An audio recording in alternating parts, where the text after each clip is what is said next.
Ну что скажешь, заслуживали ли вы поражения сегодня?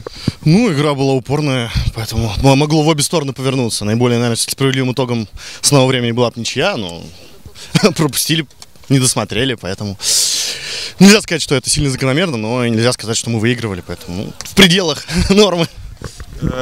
Пропустить на последней минуте, на последних секундах вообще насколько обидно? Да, какая разница, когда пропустить? Это всегда обидно. Естественно, чем позднее, тем обиднее. Даже не просто пропустить, а просто потому что времени не остается уже что-то предпринять. То есть никаких опций. Что с концентрацией произошло?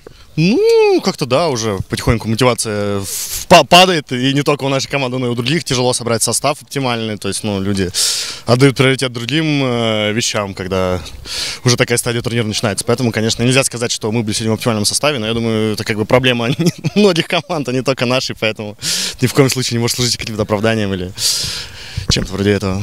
Вообще, как настраивались на этот матч? Все-таки решительный турнир? Ну, хотели как бы, то есть, ну, побороться за 5-е место, теперь будем бороться за 7-е. Спасибо. Пожалуйста.